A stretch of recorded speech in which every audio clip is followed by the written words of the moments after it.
Welcome back, Devils fans. It is your host, Ace, here on Running with the Devils, where we are talking New Jersey Devils hockey all year long. Please hit that subscribe button, smash the like, share with a friend. Thank you very much. And last night, the New Jersey Devils headed to San Jose, looking to end the three-game skid. And painfully, the three-game skid is now at 4. The New Jersey Devils lose to the Sharks by a score of 3-2. And when it rains, it pours, guys. When it rains, it pours. Get your poncho on because it is pouring right now. Lots to get to. This one sucked. It really hurt. And I don't have many words. We get to the game. First period. Eklund comes in the zone with a little flip move. Luke Hughes tries to get the clear. Eklund gets a little piece of it, which allows Kunin to keep the puck in. He gets it down low to Eklund, who finds Kovalenko going to the net. And that's all she wrote. Kovalenko beats Markstrom at 17:40, giving the Sharks the 1-0 lead. And that one hurt. That one really hurt. Late in the period, a little over 2 minutes left. Giving the Sharks the 1-0 lead. That is how the first period ends. 1-0 Sharks. And a sloppy first period for the Devils, in my opinion. The tight defense we saw prior to the holiday break is nowhere to be found. Devils just exchanging chances. First period shots for the Devils, 12 and 11 for the Sharks in the first period. Just exchanging chances and going to the locker room, down 1-0 after one. We head to the second. Devils on the power play. The puck is crawling out of the zone, and Stefan Nason makes an amazing hustle play. Amazing hustle play to keep it in. He gets the puck to Dougie. Dougie gets it across to Bratt. Bratt takes a few strides with the puck, finds Jack, and Jack finds Nico through a bunch of traffic, hits Nico right there in the crease. An easy tap-in. Happy 26th birthday for the captain, Nico Hischier. His 19th of the season on the power play from Jack Hughes and Jesper Bratt. Ties the game at 1 at 4:19. And that is all the scoring for the second period. After 2, it is 1-1. Second period, Devils 10 shots on goal, Sharks with 8. And after 2, I was like, all right, we're back in the game. It's tied. We are the better team. We have to come out in the third, play like it, and win this freaking game and end the slide. I was feeling good after 40 minutes. I was feeling pretty confident, I'm not going to lie. And that didn't last for long. We get to the third period. Luke Hughes shoots towards goal, wide, off the end boards. It comes around. Sharks chip it out. Sharks in transition. Will Smith gets it across to Celebrini, and Macklin Celebrini, the 18-year-old phenom, rips a wrister through Markstrom for his 13th of the season at 1:53, giving the Sharks the 2-1 lead. And at that point, I was like, oh, kind of a gut punch. Devils down 1-0, tie it up. And now, third period early on, Celebrini gives them the lead. I wasn't feeling too good at that point, but I was like, there's still plenty of time. Let's see what we could do. And sure enough, the Devils do answer not long after. Luke Hughes skating with the puck out of the D zone and into the neutral zone. He hits Paul Cotter with a nice pass on the wing. Cotter makes a beautiful move. Looks like he's going to cut towards the middle of the ice. He pulls it back into himself, goes backhand, forehand around Vlasic, and pops a nice shot past Askarov for his 9th of the season, tying the game at 2 at 5:07. And cannot say enough about the move by Paul Cotter. I mean, wow. What a beautiful individual effort to tie this game up. Beautiful hands. Just what a finish. Paul Cotter, he's shown flashes of his finishing ability, and those are some filthy, filthy mitts. We'll talk about Cotter in a little bit, but what a play by Cotter. Ties it up at 2 at 5:07. And a couple chances either way for the duration of the third. And then with a few minutes left, Palat misses a glorious chance. Rebound comes right out to him. Granted, it is kind of in his skates, but he has the whole wide open net, and he shoots it right at Askarov. That one really hurt. And in my opinion, that one would have sealed the game. I think if he buried that there, the Devils would have won the game. But difficult spot, has a split second to get the shot off. He shoots it right at Askarov, and the game remains tied at 2. But a glorious chance that we miss on. And then one of the worst sequences in quite some time. Under a minute left in the third. It's looking like we're heading to overtime. We're going to get at least a point and then have the chance to break this losing streak in the overtime or shootout. Devils deep in the D zone. Siegenthaler tries to chip it up the boards. It hits the ref. It comes back to Siegenthaler. He falls down. He fails to kind of get a second shot at clearing it out. Sharks grab it. Wenberg throws it to the point, and Ceci rips one right on net through Markstrom at 19:35, giving the Sharks the 3-2 lead. And that is how the game ends. And wow, guys, I was throwing all kinds of stuff as this happened in real time. It is unfortunate, not only the loss, but the way they lose. Granted, not the greatest clearing attempt by Jonas Siegenthaler, but, the refs have to be in better position there. I don't have an answer. It just seems like the refs have been screwing us for a couple weeks now, and they find a new way.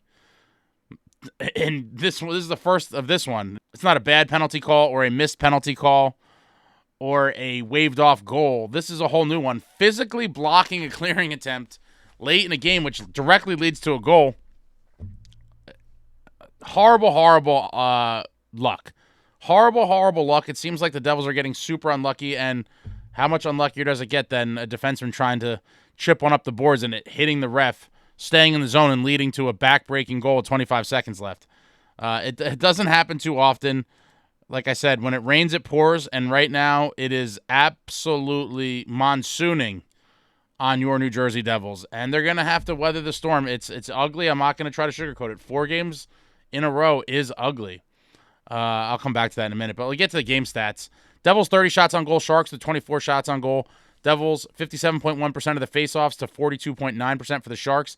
Devils going 1 for 2 on the power play. I'd love to see the power play at least, connecting for 1 out of the 2. Sharks 0 for 4 on the power play, and again, the Devils just taking too many penalties. Have to figure out a way to play more disciplined, stay out of the box, because that really messes up the rhythm, and obviously having to kill off penalties so frequently is not going to help you win games either. Devils with 21 hits to 16 hits for the Sharks. Devils 12 block shots, Sharks with 16 block shots. Devils 10 giveaways, Sharks with 11 giveaways. Devils with 3 takeaways, and the Sharks with 1 takeaway. And that's all she wrote, guys. That is all she wrote. A disgusting effort. Didn't do enough to get the win. Again, another one of those games where I could make the argument that they played good enough to win, but they also played bad enough to lose. Could have went either way. We're obviously not getting any breaks. And it's unfortunate. I would love to know what exactly happened on that 3-day holiday break. The 3-day holiday break was somehow a huge curse for this Devils group. I don't know what happened on December 24th, 25th, 26th. But whatever it did, it derailed a Devils team that was playing amazing in December. They come out of the break and they win that Hurricanes game at home, and then it all just falls apart. We go to Carolina for the second game of the home and home, and unfortunately that one, I'm going to say, was decided when the refs called a 5-minute major on Timo Meier, largely in part because Martin Necas decided to win his Academy Award for Best Leading Actor in an NHL game, when Timo trucked him and he dove to the ice like he was shot in the head, and went down the tunnel to resurface 10 seconds later and basically play all of the power play. And the league finds Dougie Hamilton for embellishment for diving in that Rangers game, and they have Martin Necas just doing his best death impersonations on the ice. Completely ridiculous. But the first game that started this slide, largely in part to that call, the ref screwed us. Timo shouldn't have had a 5-minute major. That one decided that game. Then we get to the Ducks game where, Dostal really played well. I hate to say that goalied. People, we got goalied. But another close game that they lose in Anaheim. And then we get to the next example of refereeing. And in that 3-0 shutout loss to the Kings, Timo Meier had a goal that would have tied it up at 1. Would have changed the trajectory of the entire game. Stefan Nason apparently was guilty of goaltender interference. After the Kings challenge, Toronto reviews it and takes the goal off the board due to goaltender interference by Stefan Nason. Completely nonsensical call. They got screwed there, and while I'm going to say that one didn't directly cost them the game, it was a huge factor in them losing. It's undeniable. A game-tying goal being wiped off the board And then last night against the Sharks on a fluke play at the end, it hits the ref and keeps it in. So literally referees or officiating overall has played a major role in 3 of the 4 losses. And it is what it is. It's horrible luck. But 2 of those teams are also very good teams. The Kings and Hurricanes are very good teams. And so while a 4-game losing streak is disgusting and unacceptable, I do believe in this team and do believe they'll eventually get out of it and be just okay. These little streaks happen, throughout the course of the season. I would have liked to see it cap at 3. 4 is painful, and now obviously the boys are going to be feeling pressure on Monday going into that Kraken game to, oh my God, it can't be 5. But shame on some of you in the post-game live. I have to say, the game was terrible. But the post-game live, the comments that some of you are making are absolutely deplorable. You guys are all jumping ship like rats. After a 4-game losing streak, get off the wagon. To all of you crying and saying the most ridiculous stuff, you do not deserve to celebrate with this team in April and hopefully May and June. How dare some of you, after only 4 games, bailing on this team that has given you so much over the course of this season, who are firmly in the playoff spot right now, firmly in a playoff spot. If you don't believe in this team after a 4-game losing streak, get the hell out of here. We don't want you. I have some of your comments screenshotted. I have the receipts. And if you dare try to come and celebrate during the good times, I am coming for throats. I am coming for throats. Nobody's getting off. Wow, some of you guys, I swear, the Doomer's going to be dooming. Doomers be dooming hard, and I get it. I mean, no one wants to see the Devils win more than I do. Nobody wants to see this team win more than I do, but the fact that a 4-game losing streak makes some of you go completely crazy and just saying the most insane things. Some of the most insane comments I saw after today. I mean, wow. But shout out to those of you that are trying to stay positive like myself. It sucks to have a 4-game losing streak, but I do believe they'll eventually right the ship and everything will be A-okay. They've obviously now, really cut down on the margin for error in the second half of the season. A little slide like this, the cushion that we had built is slowly evaporating. And when we get into playoff wartime, February and March, these games are going to become more and more important. But I still believe in this team. I still believe they're good. I do believe now we're looking at there needs to be some sort of shakeup. Now, what does that look like? I'm not exactly sure. I don't think Fitz is going to make any trades probably till closer to the deadline. But I will say that maybe some guys got to be healthy scratched at this point. A 4-game losing streak, not acceptable. And how does the message get sent outside of making crazy trades that I don't think, are warranted at the moment just yet? Some guys got to watch from the suite. Some guys got to feel it in that ego, watch from the suite and say, unfortunately, your effort was not good enough the last game or these past couple games, and you've now earned a ticket to watch from a suite and give a hungry guy a chance to play. That's obviously one of the first solutions you could do. I will say, in terms of personnel, I want to see Paul Cotter on a line with Jack Hughes and Jesper Bratt for a full game. Give the kid the audition. He's shown what he's capable of doing. That goal today was insane. He obviously, had a white-hot start to the season. Obviously not sustainable, but he was on absolute fire to start the season and has since cooled off. But you see his finishing ability. Not to mention Paulie leading the team with 5 hits. And he's hovering around 5th in the overall league right now in hits. Paul Cotter, heavier, edgier, more violent. Love the guy. Has finishing ability. He is a gamer. It is time to give him an audition on the line with Jack and Jesper Bratt. And Palat's got to go to the 3rd. I'm sorry. I like Palat, but we got to shake it up a little bit. I want to see Paulie on that line with Jack Hughes and Jesper Bratt. And a lot of people have been talking about, maybe next game we'll see those lines or something like the lines that they had in practice a week or 2 ago where everyone thought Jack Hughes and Jesper Bratt were getting split up. We thought the end of Peanut Butter and Jelly was here, but they actually never used the lines in a game as of yet. Don't know if Keefe was just testing out some things in practice that he could maybe refer to in a game if he needed to. But we haven't seen it yet. I do not want to break up Hughes and Bratt. I do think they are dynamic together. I'm not opposed to breaking them up at some point, but before we get to that, let's see Cotter and Palat flopped. Let's see a full game of Paul Cotter with Jack Hughes and Jesper Bratt. Let's just see.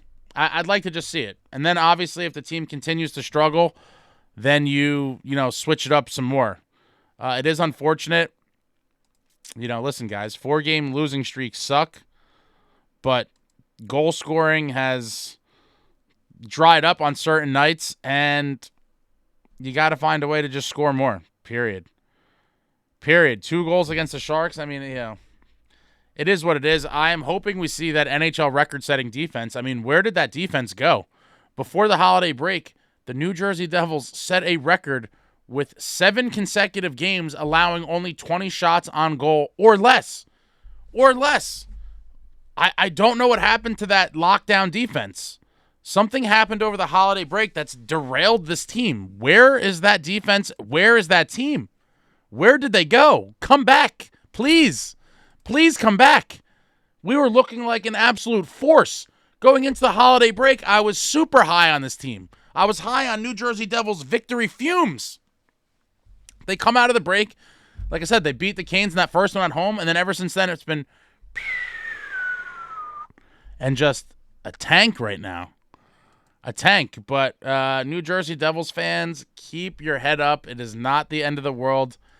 It could always be worse. We could be the New York Rangers right now.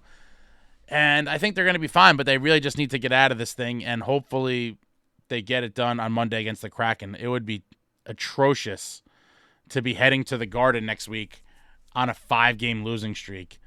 That could be disastrous. The Rangers could be smelling blood in the water, looking to give the Devils a 6th consecutive loss. That's just too much. That's too much. Got to beat the Kraken, get back to the metropolitan area, and then hopefully go into the Garden and lay a thumping on the Rangers again for the 3rd time this season. But let me know what you guys thought about this game in the comments. I mean, I know I'm preparing for it. I mean, I know it's going to be wild based on the post-game live reactions.